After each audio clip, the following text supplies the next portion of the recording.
Welcome back to What Arty Noobs with General Disturbance. This is the Jagdpanzer 38T Hetzer.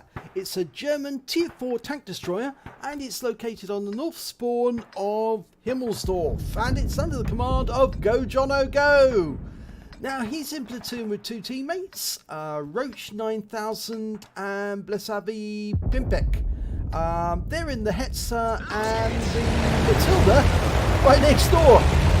And Gojonnogo starts off by running into his teammate in his Hetzer. Well, what can I tell you about the Hetzer? Well, it was made in the Czech Republic, or what's now the Czech Republic, at the Pilsen factory. And some do say that the Hetzer came about because of the Marisal, the Romanian tank destroyer, which is very similar in its design with a sloped armour front. And that tank destroyer was shown to the Germans just before they started designing and building the Hetzer, so they may have been influenced. Well, Gojonnogo's giving an assist to Roach 9000, pushing him along. And an enemy's been spotted. It's an M3 lead, and just took a big hit, and he's out the game. And in fact, actually was killed by Roach in the Matilda. Well, Gojonnogo's trying to get a shot through there. He can't, that gap's not high enough. It's a very low profile tank, the Hetzer. That's one of the things that made it so successful. That and the heavy armour on the front, the heavy sloped armour on the front. Well, the Matilda's taking fire, so there must be somebody down there who's shooting at him. And Gojonnogo uses the opportunity to hide behind Roach, and it's an Electo. Okay, so unfortunately it's slightly obscured, that's it. Fires around him, takes out the Electo, one shot. Now the Hetzer's got an alpha damage of 410 hit points, but it can't penetrate that much in the way of armour, unfortunately. Only 64mm with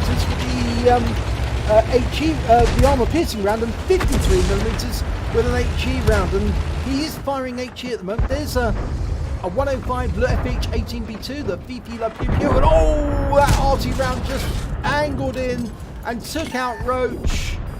So he's lost his platoon mate. In fact, he's lost both of his platoon mates because his other teammate has also gone down. And there's his SU-85. Oh, he missed him. First round. He didn't let it lock on, dial in correctly. 8 seconds on the reload, and yeah, gets him on the second time. Oh, takes a round from a 25 TP for 122. That's halved his hit points. He's down to 54% now. Now, I'm not sure if he wants to go into the square to take out that 25 TP because there's an enemy Hetzer the other side. I think he's thinking about it. The other Hetzer's on the move, so he's obviously moving forward, which means he'll have his weak side exposed. Jono's going to go for the weak side on that. Oh, he's turned the other way round. Fires around in, gets a big hit for 146, and the Hetzer's killed, taken out by RKB-1S. So now he can go in there and take out that 25 TPs. Reloaded, goes around the corner, locks on. Oh, he fired before he dialed in. The shell missed, so he's going to have to wait 8 seconds. Takes around, but it bounces and takes out the 25 TP. That's his third kill. Right, the enemy has now made their way to our cap area. We've got a number of enemy tanks on the east side approaching the cap. A Stug, a T-28, a Lux and an IKV-103. But it's really the M5 Stuart that's providing the biggest problem. And I think he's blocking the path of our tanks trying to get to the cap. We've got a Stug and a Largo, and the M5's on the other side of the road. Oh, he misses with his first shot, takes a round from the Stuart's gun. 48 hit points lost. Just over the rock, can he get the gun in? Yes, he can. Lovely shot. I think the Stuart didn't realise he'd exposed part of his armour there. We're reloading, and I think we're going to try and get that Stug. Oh, no need, the Stuart's dead. Right, well, can't see any more enemy there, but there was some coming around the other side, and Gojonnogo's turned around to face what may be an enemy force coming around the other side, a T-28 and the IKV-103. Yep, they're not in sight of the Stug or the Largo. There's the Lux! He's got behind them. Oh, and he's been spotted by someone. And someone's capping. That's the Lux, I think. Oh, there's the T28, and he takes a round for 88. He's now only got 12 hit points left. The Lux is coming around the corner. Oh, takes him out with one shot, 152. That massive 410 Alpha went straight through the side of that tank. There's the T28, and he's dealt with one shot, 350 hit points, right through the side. And he's got the high caliber. So long as he can keep up the fire rate. He's got 6 kills as well now, that's the top gun. But he's only got 4% of his health left. And the IKV is attacking the Largo. Chasing around the corner. There's the IKV. Can he get in time? No, he can't aim in time. He pulls around the corner. The IKV takes him round. Oh, but he takes out the Largo with one shot, and that's it for him. The Stug's going around to try and deal with the IKV.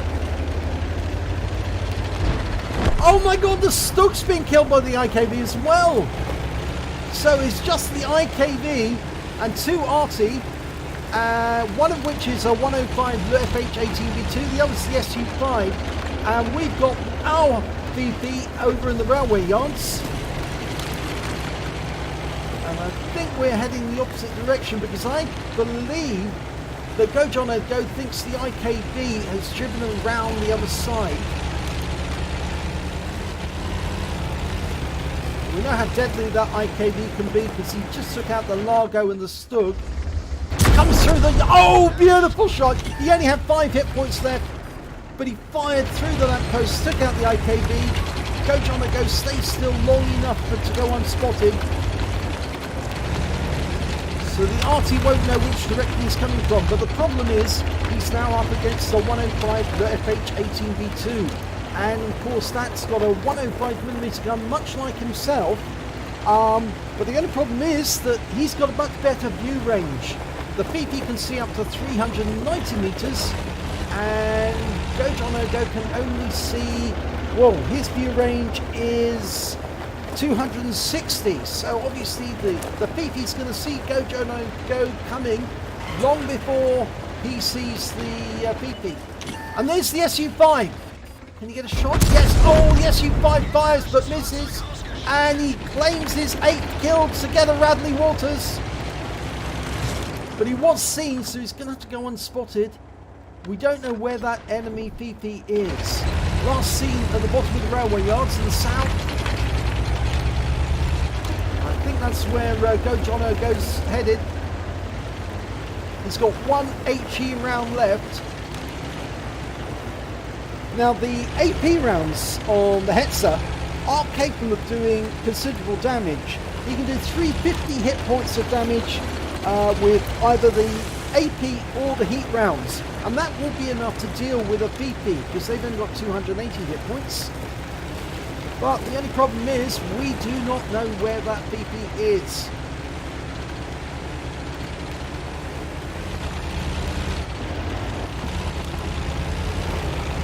Now, last seen he was just around the corner here, and that's of course we were the last ones to see him. He's not in there.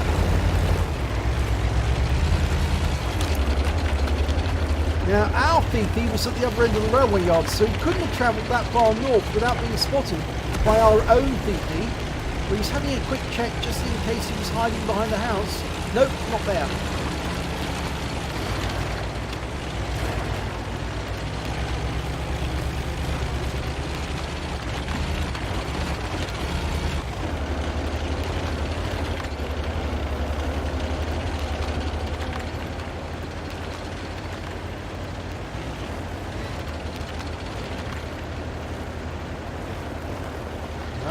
Is he in the... No, he's not in the cap area. He's being careful not to knock that the camp down, because that would give away his position.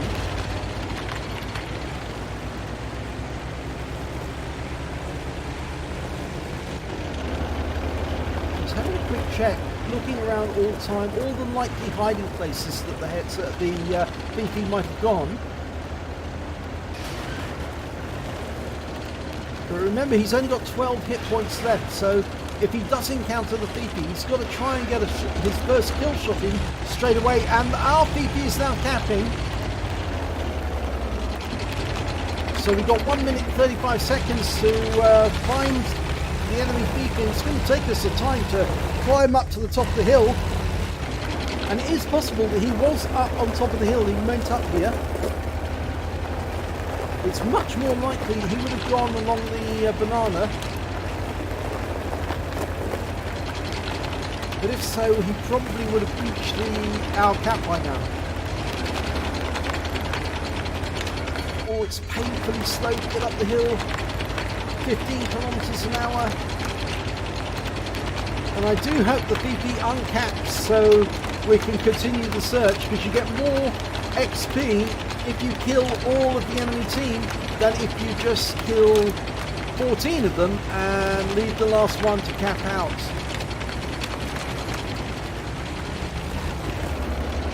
So I'm going to have a quick look. See, no sign of him there. No.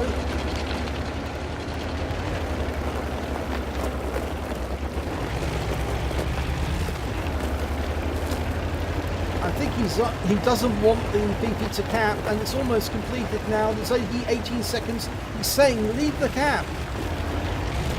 Now he did say you cap originally, but that was only to put pressure on the BP to return to his cap. But now it's only 6 seconds left. He's saying please don't cap and then go back in, but I'm not sure the BP's listening, and they have capped out. Oh, so they lose the opportunity to get that last kill. And that will reduce the amount of XP that everyone earns. So let's have a look at the end of battle stats. It's an ace tanker for Gojonnogo in the Jagdpanzer 38T Hetzer. In fact, it's the first ace tanker he's managed to get because it's got the scrolls underneath. He also managed to get a Reaper for taking out more than one enemy tank in a row. In fact, 3 enemy tanks in a row with a single shell each. A fight for effect for doing more damage than the hit points of his own vehicle, a shell proof for blocking more damage than the hit points of his own vehicle, a duelist for taking down 2 enemy tanks who did damage to him during the battle, a bruiser medal for getting at least 5 critical hits, crew incapacitations or module damage. He got 15, and of course he got that top gun. For some reason he didn't pick up the high caliber, although I'd indicated that was a probability during the game so long as he kept up the fire rate. Unfortunately he didn't managed to pick it up in the end, and we'll have to find out why in a second. The win rate for that battle was 7,524, so Super Unicum standard. Let's have a look and see what we can see here. Well, I think I know the reason why he didn't get the high caliber now. It was the IKV 103. He picked up the high caliber by taking out those tanks that went round to try and kill him, the Largo and the Stug. He managed to pick up 1,726 hit points of damage, and so he beat Gojonnogo by 400 hit points. So his own teammates denied him the high caliber by getting themselves killed against that IKV 103. But Gojonnogo did get 1,328, which is the highest score on his team and second highest score overall. And when it came to kills, he definitely got the highest amount. He got 8. The IKV 103 got 5. And then there's a T28 managed to get 3. Of course, we both know that Gojonnogo killed both of those enemy tanks. If we look at the base XP, we can see Gojonnogo managed to score the highest amount, 1,091. The Fifi on our team didn't do any damage at all during that game, but he still picked up 188 XP for taking part during the game. And he did pick up an invader, of course, but unfortunately, if he'd heeded Gojonnogo's warnings to leave the cap and then re-enter it, then Gojonnogo might have been able to get that last kill in, and that would have increased the amount of XP he would have received overall. The KV-1S managed to get a cool-headed by receiving multiple hits and staying alive even through those hits, but unfortunately he was killed off eventually. Let's have a look at the detailed report. Well, he fired 13 105mm rounds. He got 9 direct hits, 5 penetrations. Some of those shots were snapshots and they didn't come off very well. And I think the thing is that the Hetzer is very slow to traverse the gun. It hasn't got great gun angles. So if you do slew around a corner and expect to snapshot an enemy, sometimes it doesn't come off, and it didn't work out well for Gojonnogo on more than one occasion on the SU-85 and the 25T P. He did get 4 splash damage as well. Damage of 1,328 hit points, of which 162 were at more than 300 meters. He actually received 7 hits from the enemy, 3 of which were penetrations, 4 non-penetrations. Now the non-penetrations bounced off the armor. The penetrations, though, they managed to hit him in just the right place to actually get through the armor, or the enemy was using a PCR with enough pen to get through that sloped armor at the front. He blocked damage of 385 hit points, which was more than his total hit points to start with. He spotted 1 enemy vehicle, I think that was the SU-5. He damaged 9 of the enemy, killed 8 of them, and on the credit side he earned 24,513, got 6,128 from personal reserve, and 13,482 for completing the holiday ops missions. So his total came to 44,123, and after repair and ammunition resupply he still took away 41,223 credits. He got 1 bond for getting the Top Gun, and 1,636 XP, times 5 for the first victory of the day, 901 for completing the mission, and 100% on the personal reserve. So he took away 10,720 experience points from that one game. Now, I did say during the battle that he had enough for a Radley Walters, but what I forgot at the time was that this is a tier 4 tank, and I've come across this problem myself. If you're in a tier 4 tank, you cannot earn a Radley Walters. You're restricted to a Top Gun. That's the maximum you can get. I know, because I've scored 10 kills in my Matilda and didn't pick up a Paul's Medal or a Radley's, simply because I was at tier 4 and they don't award them at that level. But an ace tanker, a Reaper and a Top Gun, very good rewards and compensation, and certainly nice to get one when it's the first one that you've ever had. So well done, Gojonnogo. If you enjoyed this replay, please give it a like and do subscribe to our channel, and hopefully it'll be your replay that I'll be featuring in the next video.